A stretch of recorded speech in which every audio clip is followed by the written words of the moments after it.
Hey, what's up, everyone? We're having a good weekend. Just thought I'd pop in here and do a little Q&A.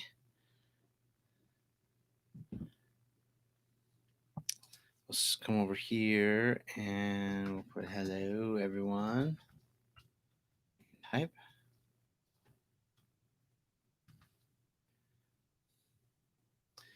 Just got back from a little hike with the dogs. You can see my office is a little messy, so apologies for that. But I had a little shoot this last weekend too. That was kind of fun.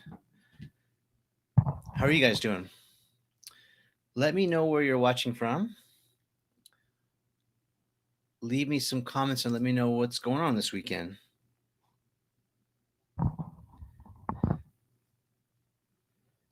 Welcome, welcome, welcome. Doing a little Q&A here, so feel free to let me know what's going on. Germany in the house. Nice.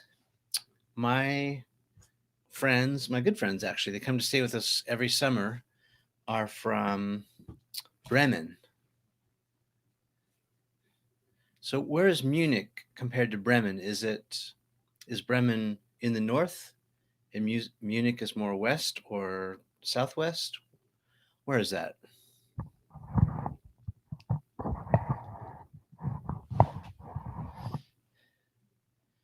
Hey, what's up? Aloha. Anytime you want to talk Japanese, I'm good. O genki desu ka?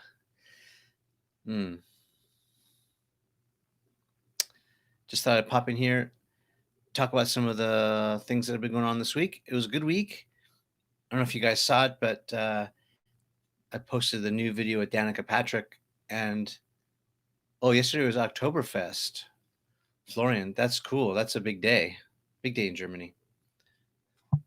I don't think they could do Oktoberfest here. I mean, sometimes we celebrate it, um, in different parts of the country because it's popular, but we're still basically on lockdown here, so it's not as fun.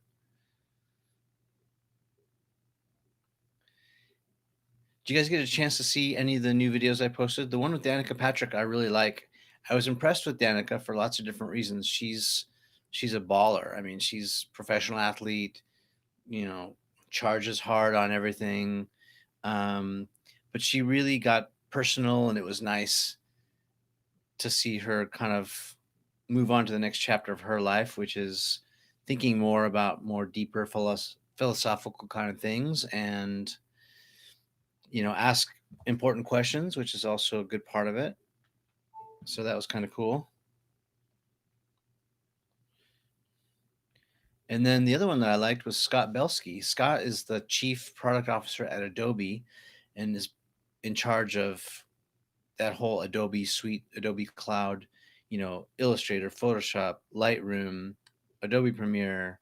The list goes on and on about all the products that he's working on. He sort of talked about what's happening or what will happen soon in the future. With just connectivity and making sure that we can all collaborate, even maybe if you're not working on even in the same program or application it's called now. But that was kind of cool to hear Scott talk about the future of creative collaboration and work and all that. What are you guys working on? Drop me a link. Would love to see some of the projects you've got going. There's a lot of things coming down the pipe here too. I could share with you. Let's see who's coming up on the show next. I have my little list here.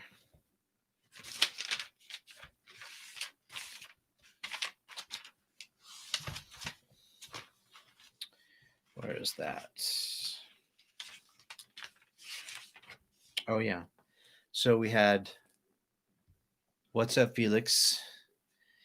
So we had Danica, we had Brett Favre, a Hall of Fame football player on the show recently, the CMO at Vimeo, which is sort of the other side of, the YouTube platform. It's more creator focused. It's more kind of professional focused if you want to do that. We've had the co-founder of Kabbage, which is a fintech company, come talk about the future of fintech, getting loans, how to manage your money. Yeah, drop me some questions. I would love to hear what you want to know, how I can help you. I'll be on here for a little short time. Ask away. I'll do my best. We had the CMO of Wix, which is like a big website platform, kind of like Squarespace or Shopify, talk about how they are working on the site to really get that up and running for e-commerce and for creators like me. He was amazing, based out of Israel, super innovative, tech savvy. I mean, and all the operations are on that side of the world, so it's kind of interesting to hear that. Who else? Jewel. Remember Jewel from the 90s, 2000s? Um, she's doing a lot of philanthropic stuff. Doc looks like you're building your YouTube channel and mailing list. Good. Mailing list, I think, is still super important. Even though Google, if you're using Google, makes it harder, they seem to be making it harder and harder for people, even who've opted in, to get the emails. The way that they, you know, categorize stuff and shuffle it around, they definitely don't make it easy. But still, email is viable. I think it's a good idea.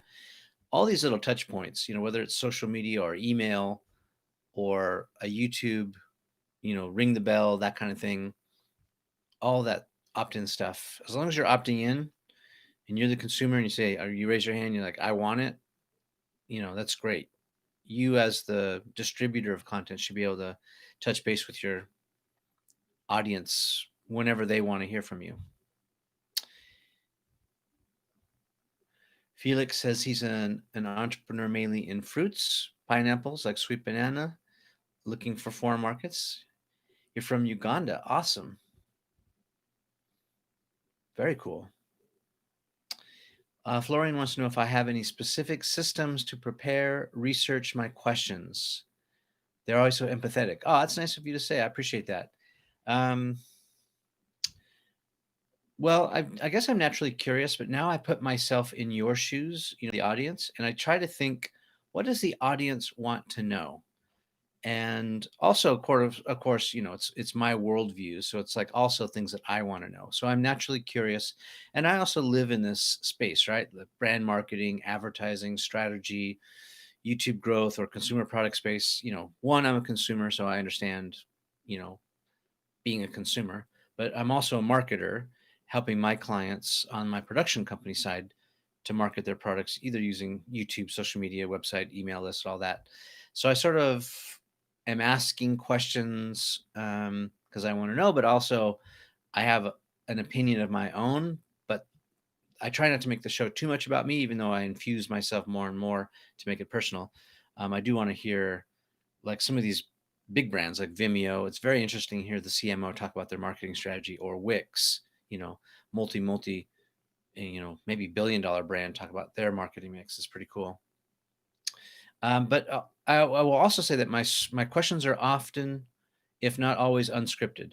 I don't have a list of arranged or organized questions. I sort of go from the heart. I go from experience. At this point in my career, I'm somewhat familiar and comfortable coming up with questions on the spot. I don't feel like I've ever been stumped for questions, or it's always been too many questions I want to ask. Sometimes I'll jot down a little note, like if I'm thinking about it in the moment, but the timing's not right. Um, but I also try and get personal, because I think that's where some of the good magic happens. Let's see some of these other questions here. Yeah, feel free, if you're just dropping in, let me know where you're watching from. I'm in LA. The weather's beautiful today. I just got back from a hike with the dogs. It was phenomenal. There's little streams, creeks, forest, shrubbery all over the place. The dogs have a good time swimming in the creeks and having a good time. Elaine, is it Alan or Elaine? Elaine looks like is in Toronto. Toronto, beautiful area. Nice. Thanks for the wishes of health and safety. Thank you so much. Yes. Romania. Nice. Romania in the house. Awesome. It's still a place I have not visited. With basically all of Eastern Europe, I have not been there. I feel like I'm really missing out. I've been to Asia, really enjoyed Asia, but I'd like to travel a lot more. I think in general, Americans, unless we have to, we don't, like the Germans are like, they have this reputation for being travelers. I see German people everywhere. Seems like that's just a big part of their culture is to venture out and learn things. Americans don't have that same kind of culture, I don't think. But I like to travel. Another Berliner, nice. Another German, very nice. Wisconsin, welcome. So this is sort of like a free-flowing Q&A to ask me things that I know a little bit about, which include brand marketing, strategy, advertising, YouTube growth, creator coaching. Like if you have a YouTube channel and you want to ask me, you know, I don't have 10 million subscribers like Marques Brownlee or 50 million subscribers like Mr. Beast, but I know a thing or two about YouTube uh, content. I've been doing it for a decade. I help clients do it, uh, brands and celebrities, and we're building their channels as well as, at the same time I'm building mine. So feel free to ask me anything you want, even personal questions. I'm good. I'll give you what I can. Um, so the question is, what are your main tools to know what your audience really wants? That is a good question. I think it's a question I'm always asking myself. Um,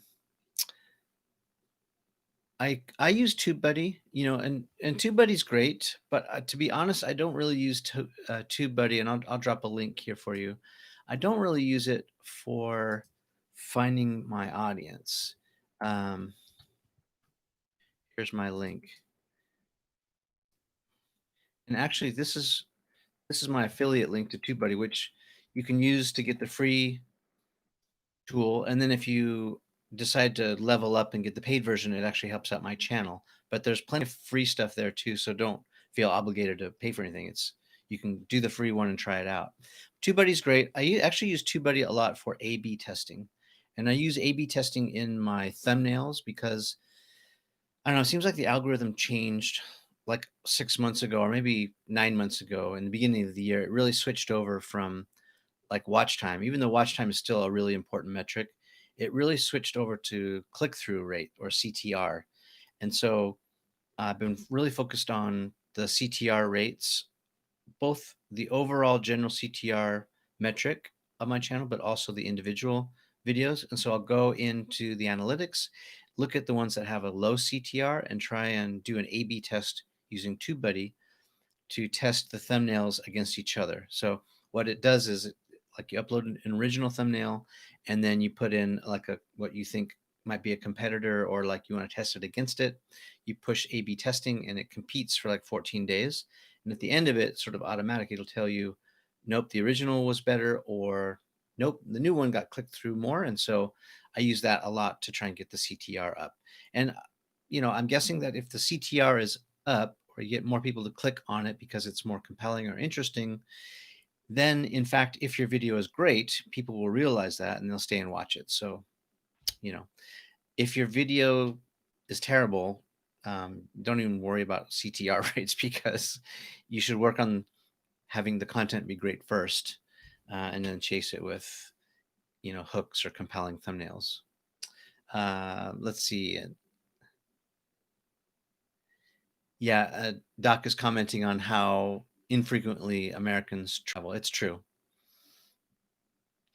Um, Florian wants to know how I pick my guests. Do you try and target a part of your audience, or is it more personal preference, as this would create a better and deeper talk? Yeah, it's a combination of three things. One, I certainly have a list of people that I would like to talk to. Two, there's an ongoing barrage of pitches coming my way. So, like the PR companies or the management who represent this talent or the brand, they say, hey, something new. Oh, thank you so much. I really appreciate that, TP. They really talk about how that person might have something important to talk about. And so I look and evaluate that. If it's an interesting story that I think will bring value to you guys, then I do it. Also, I'm certainly looking at this through lots of other lenses. Like, you know, sometimes it's just for social proof. So the one, you may not know this, but like if it's a celebrity that approaches me, back in the day when no celebrities had been on the show before, the first question the PR agency asks is, "Who else has done this?" So basically, they're a bunch of cowards. Like no one wants to be first. And so when you can get one done and do it well, it really opens the door for the rest of them. So that goes for anything. Like maybe if you're reviewing fruits or you're a tech reviewer, you're reviewing tech stuff. As soon as you get the first one done, however you can get that done, you know, whatever your means, you convince them, you pay them, you beg them, whatever you can do to get them that first one, it really makes all the difference because then it makes everyone else feel comfortable. And so, um, and I'm also looking for people that I can collaborate with. So, like a good example of that was about 4 years ago when I was pitched to talk to the dog whisperer, Cesar Milan. So, first of all, I love dogs, I love animals. And so that was sort of a no brainer. But I also wanted to talk to Caesar because I wanted to know if I was doing a good job with my own dogs, training them and helping them.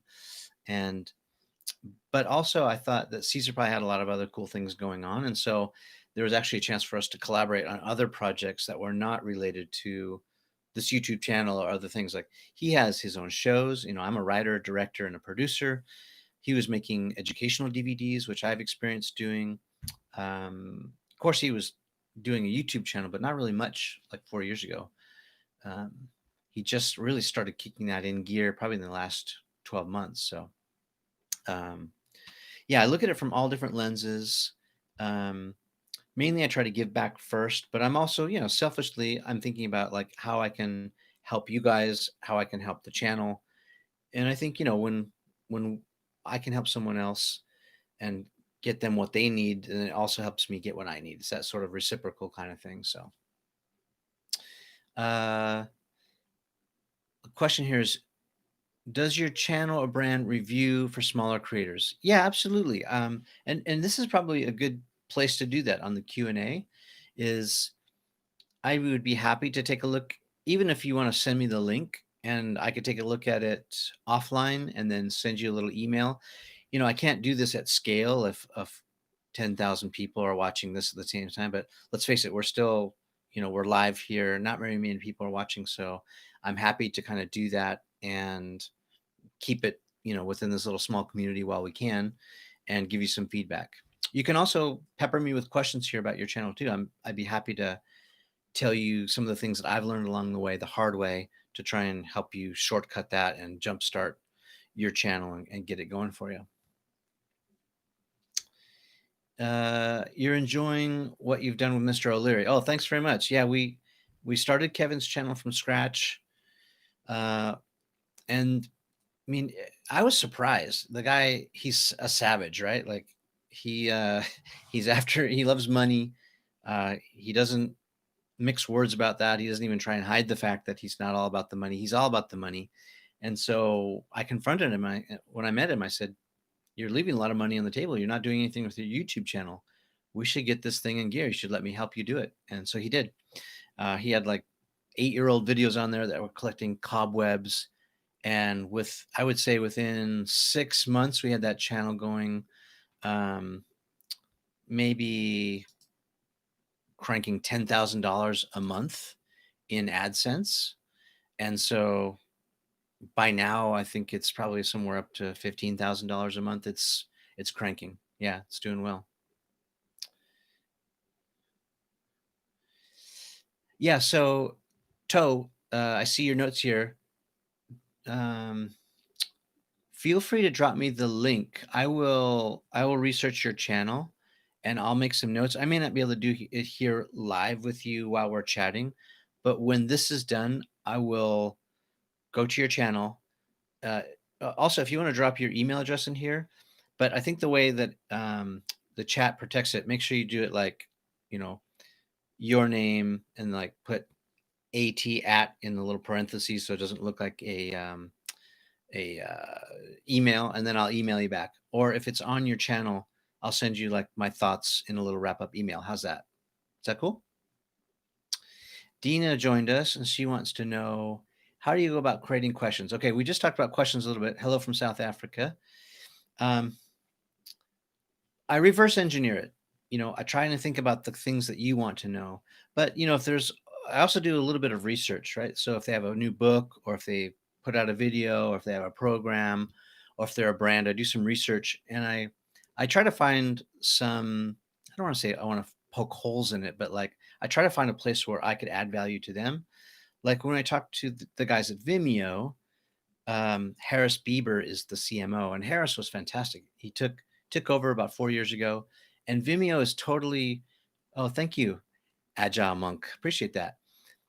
Um, Bieber has taken over, not related to Justin Bieber, by the way, from the last regime, and they've really tried to transform the Vimeo ecosystem into more of a professional place where you can host content, you can put it behind a paywall. And so I was asking about that because I had some issues with bandwidth in the past. It's why I didn't put like mainstream videos on there that I wanted to have viewed, because people would always go to my Vimeo channel and it would just buffer. And I confronted them. I was like, how's the bandwidth nowadays? Like, has it gotten better? Because it used to be kind of bad in the past. And we were able to discuss that and flesh it out and talk about it. And I think it was, that's part of the way I go about answering questions. The other part is pure curiosity. The other part is trying to, you know, read between the lines. Um, I don't know if you saw, maybe, let's see. I'm trying to look through one of these videos here. Oh yeah, I talked to Damon John. Thank you guys for all of the little uh, post chats. Thank you for the contribution. I really appreciate it. That means a ton to me. It helps this little channel out. I'm independent, as you know. Um, but one of the things I tried to ask Damon John when I was reading through the lines is that, he started from the bottom, now he's at the top. And I asked him questions like, is it easier to start something now that you have, more resources, more information, more wisdom, whatever? Or was it easier back then because you had a shorter distance to fall when you had nothing to lose? And I also talked to him a little bit about his experience. He was this messenger guy, one of the classic messenger guys in New York, headphones, bebopping around, doing his thing, delivering packages. And he saw this guy from this old show called The Odd Couple. It's a super old show. You probably won't remember it, but there's this guy, this actor named Felix, played by Tony Randall. And Damon was like, "Oh my gosh, it's Tony Randall!" Like, oh no, he said, "Oh my gosh, it's Felix!" Like in the middle of New York City, on the streets, like really loud. And Tony Randall stopped. He said, "Yes, it's me," and shook Damon's hand. And Damon was, I think, like 18 or 19 at this time, and it really made an impact on him. And I loved that conversation because it really underscored how important it is to like see people. Sometimes if we're busy or we get famous, um, we tend not to see people. And in New York City, people are, I don't know, conditioned not to look at people. They look down at the ground, they look at their phones, they look right past you. But like Tony recognized Damon, said, "Very nice to meet you, Damon. You know, what a nice young man." And 30 years later, 40 years later, however long it's been, Damon still remembers how Tony made him feel, in a crowded New York City street of 1,000 people. Right? It was just him and Tony at that time, and that gave me goosebumps when I heard it. And I think it was a good lesson how you can really make people feel special and recognize the value that's in all humans. And I think it was just a great lesson. Um, yeah, if you're just joining, let me know where you're watching from. I would love to see. I'm in LA, and I love doing these little Q&As. It's so fun to get to know you guys. And as I've mentioned before, I'm here to sort of do like a free Q&A session with you to answer questions about some of the things that I have a little bit experience about: brand marketing, strategy, advertising, YouTube content, audience growth, um, video production, podcast production. Fire away. Ask me what you want to know. I'll stay on here for a little bit longer, keep it going. And then like some of you have asked, if you want me to do like a little channel review, drop your link in the description, or you can send me an email. I'll tell you what, shoot me an email, and I'm going to leave my email here for you. This is my personal email, so don't share it. Here's my email. Did you get that? Let's see if it posted. Yep. And you can fire me an email, and I'll try and look at your channel sooner versus than later and give you a few notes if that would be helpful. Happy to do it.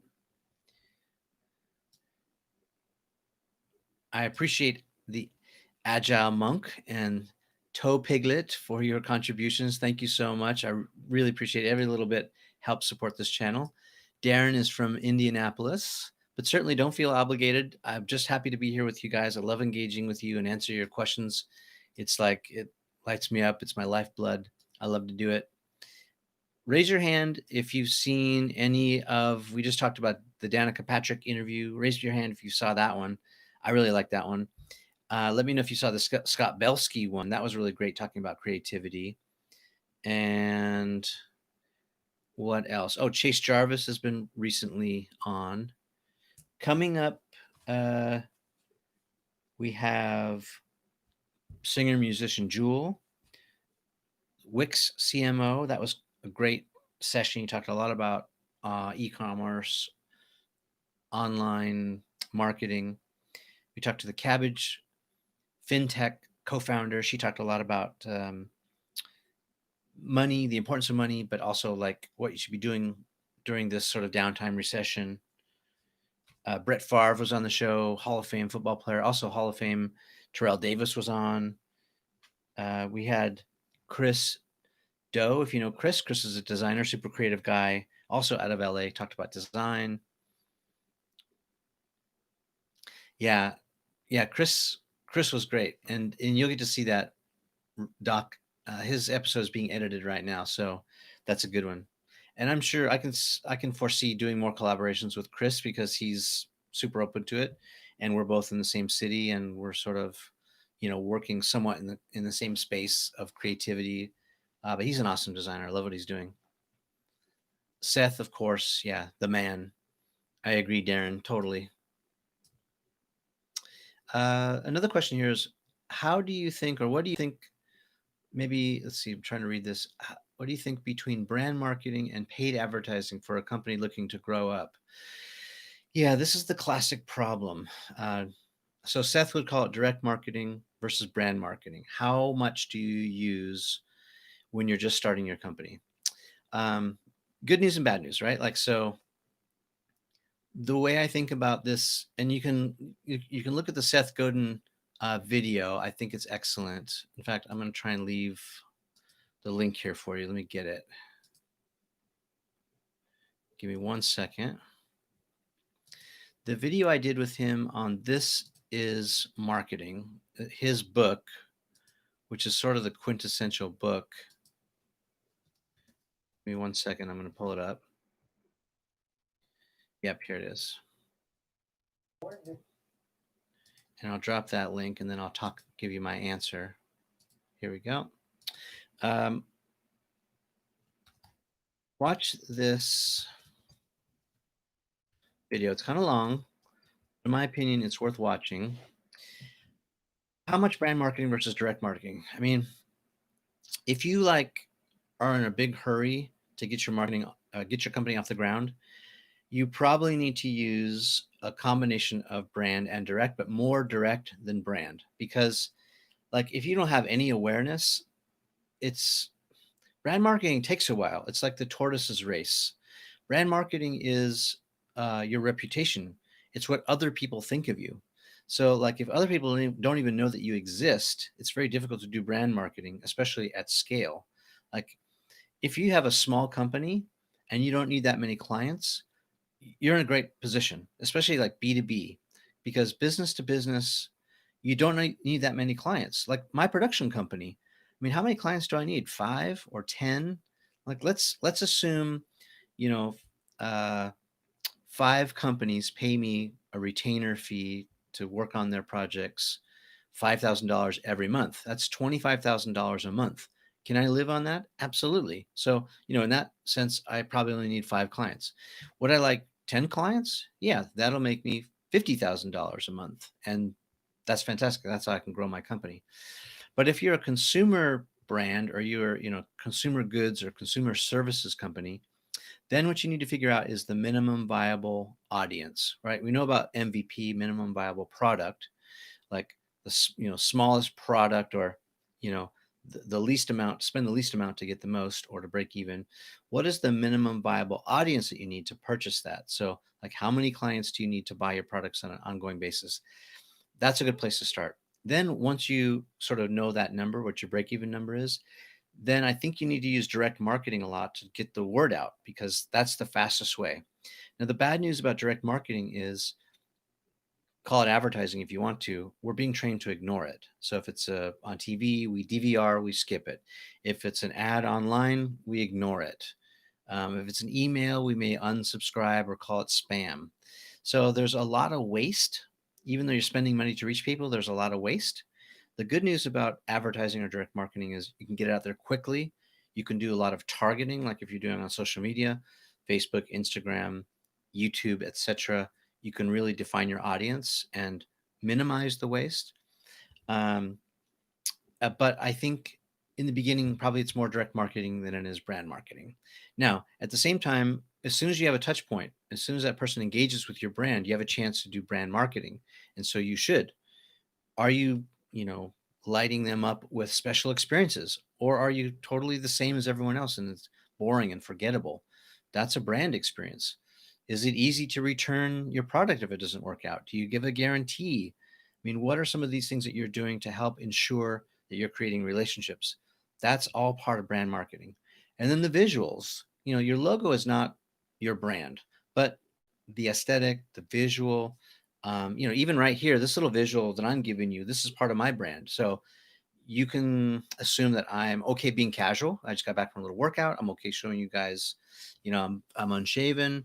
My office is a mess, but that's part of my brand. I'm down to earth. I'm approachable. I'm not formal or stuffy, or, I'm not fronting, and that's part of my brand. And I'm okay with you guys seeing that, because that's the foot I'm okay putting forward. So every step of the way, whether you're doing direct or brand marketing, you should be thinking about the touch points and the experience that you're giving to other people, who will then internalize that experience and convey back to you what they think your brand is. So hope that helps.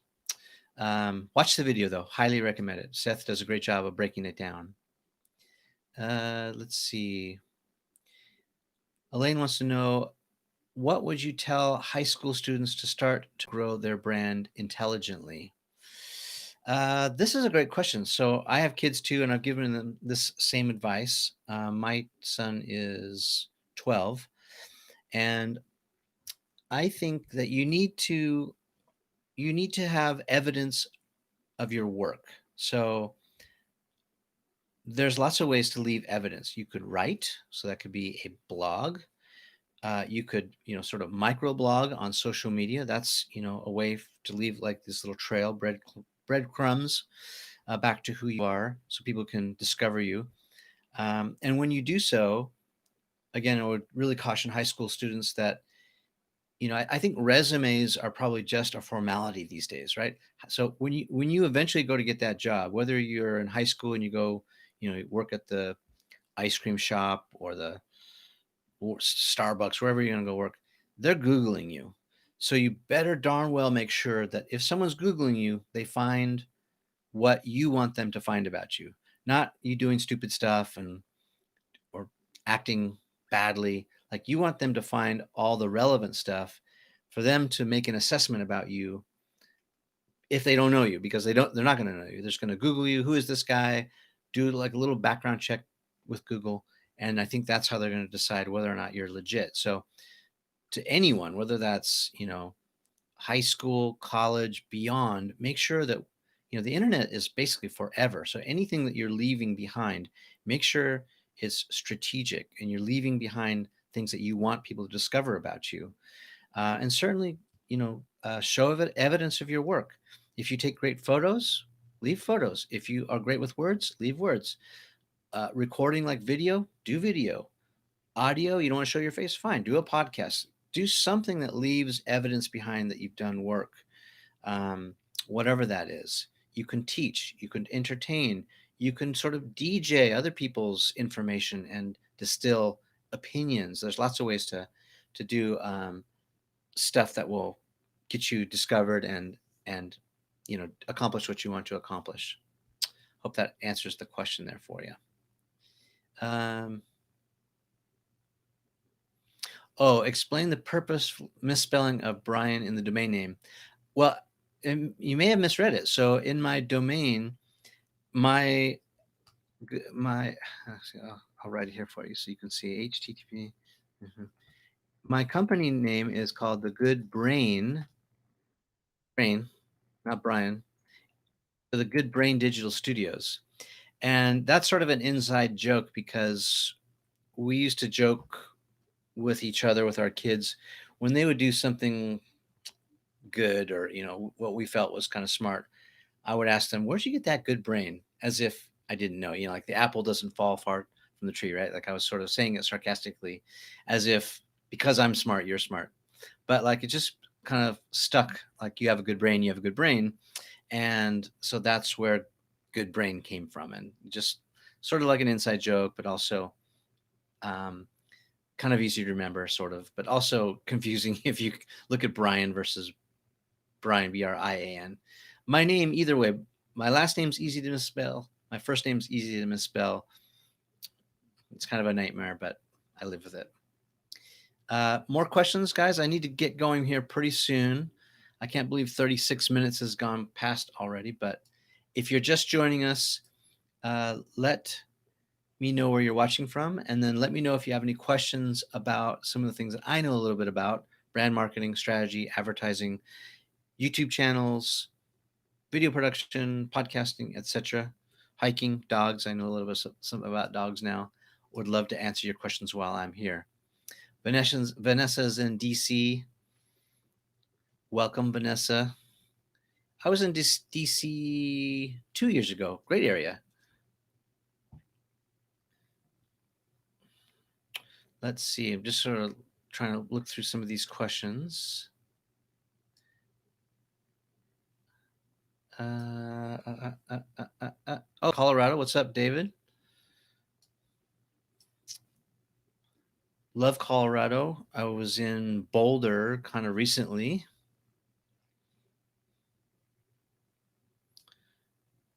I haven't traveled that much. I mean, a little bit. Before the pandemic, I was traveling a lot more. I was in New York maybe a half dozen times. Okay, so David wants to know, can you make decent videos using iPhones or similar tech, looking at it from a student's angle? Absolutely. I mean, it sort of depends, right? Like, so I have the iPhone 11 Pro. It's got, you know, standard lens, wide angle lens, close up. Um, and it's fantastic, especially if you change the settings to 4K. You've got lots of different options. And if you change it to horizontal view versus vertical, you've got a lot of options.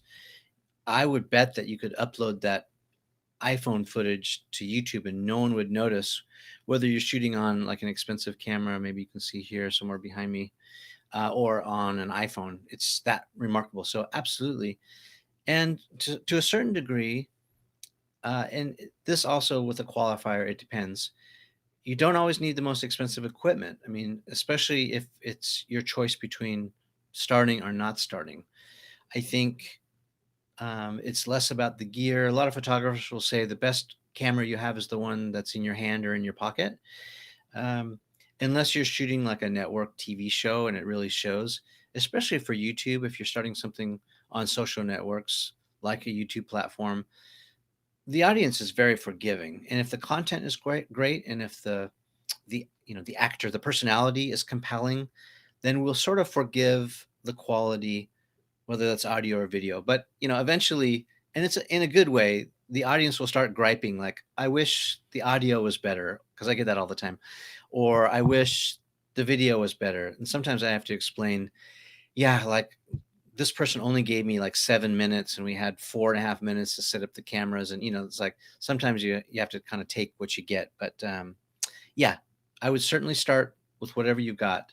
and make the best of it, and then reinvest into leveling up the value of production if that brings more value. If it doesn't, if there's no incremental return on the investment, then you're fine. Just keep rolling with what you got. Good. More questions are rolling in here. Hi from India. Thank you for watching all the way from India. I'm in LA. David is in South Central Colorado. Nice. Let's see. I'm filtering through some of these questions. Yeah, Elaine's confirming that his videos are through Android phones. Someone wants to know, how many PowerPoint presentations do you make for each project? Well, if you're talking about my video production projects, I do make a PowerPoint. Usually we call it a treatment or a pitch deck or a mood board. And I usually make a PowerPoint or a keynote presentation for each client facing presentation. It's sort of like a working document that's visual. Usually doesn't have a lot of words. It usually has 8 or 10 slides at the most.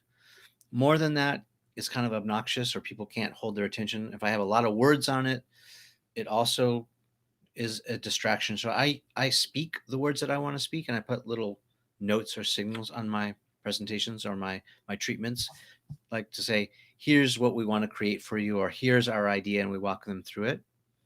I hope that helps. Let's see. So I hope that answers your second part. It says, can you share a few of your insights on presentations or best moments? Definitely keep it simple. Definitely assume that people don't have that much time or attention. I think it's really indulgent or selfish if you are not aware that the other person probably has a meeting right behind the meeting that you've scheduled. So you really have to make the most of it to get through it quickly, keep the pace going, read the room. Of course, if they have more questions, you can spend more time on it. But yeah, my best practice is to have 8 to 10 slides and very few words, mainly pictures to sort of convey the ideas. And then I speak to what I want to talk about, to describe it with emotion and nuance and, in the way that I want to convey it. Let's see. Any good book or video series on shooting videos for starters? Let's see. Yes. I'm trying to think here.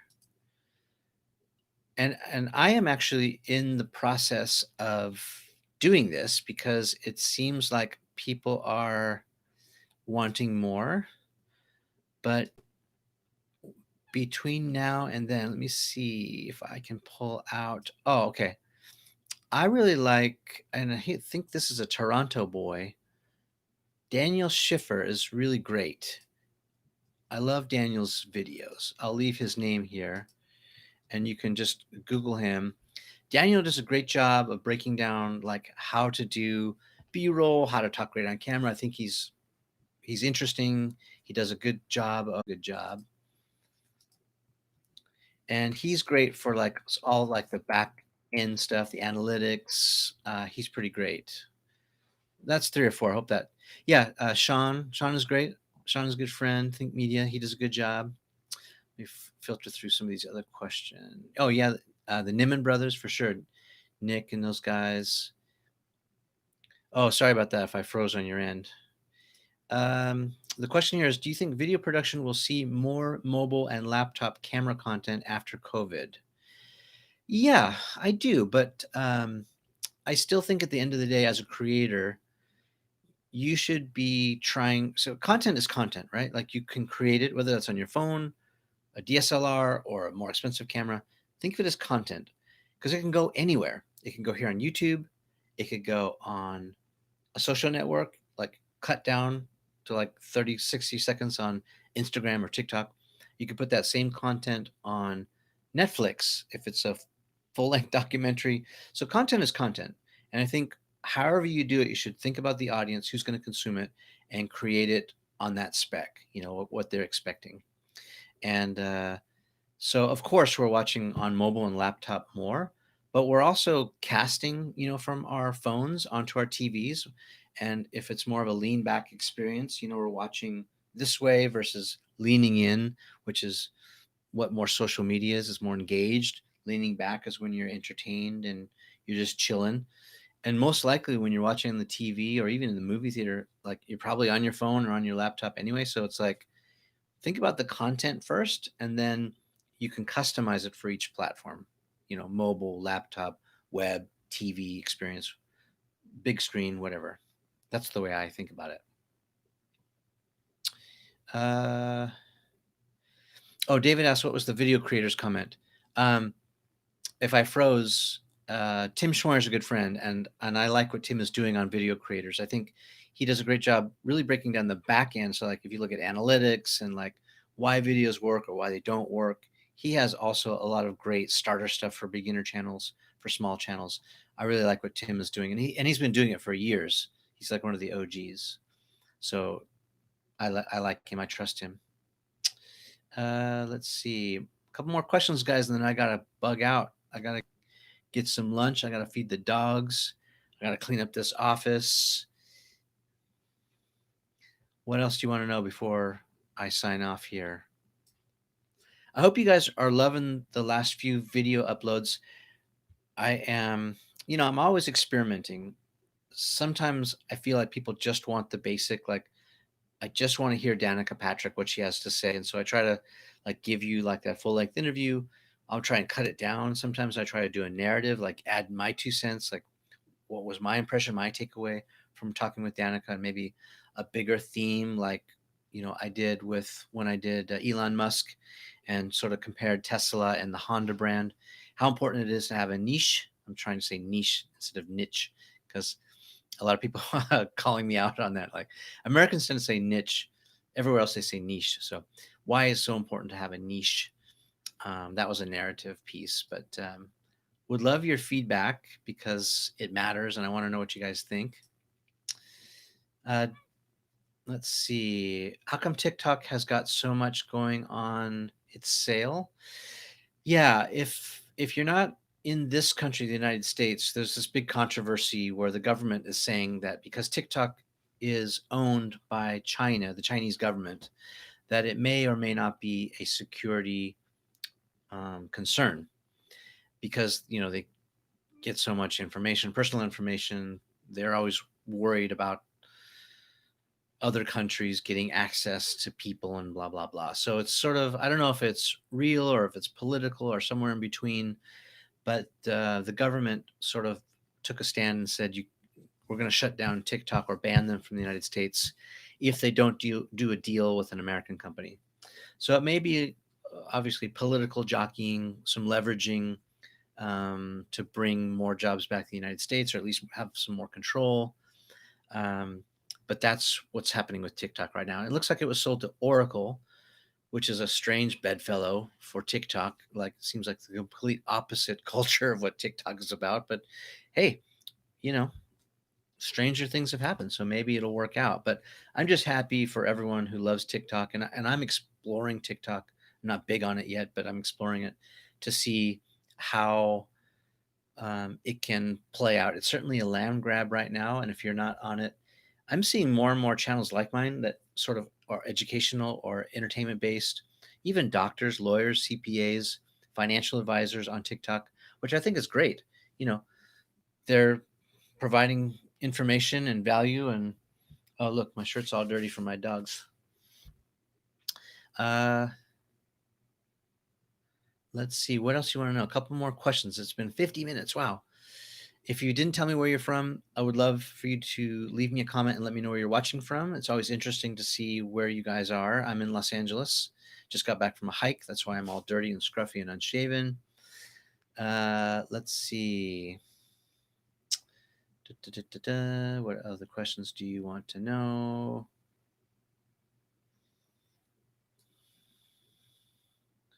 Is Facebook still a strong platform or are others trending higher? That answer is it depends. Certainly, Facebook has diminished after all these years. I mean, came out of the colleges around 2004. It had its peak, probably in 2012. Then Instagram started hitting and it started to fall off. But it really depends. If your audience, like, moms are still heavily into using Facebook, so are grandmas, grandparents, maybe not as many younger people, but like if moms are your target, I'd say Facebook is a super good place to be. It just depends. That's how I reverse engineer everything. Like if my audience is there, then I should be there. If my audience is not on Twitter, I don't need to bother with Twitter. If they're not on Instagram or TikTok, I don't waste time there. I go to where the people are and serve them, and that's the way I look at it. All right, maybe one or two more questions. Doc, thank you. I appreciate you too.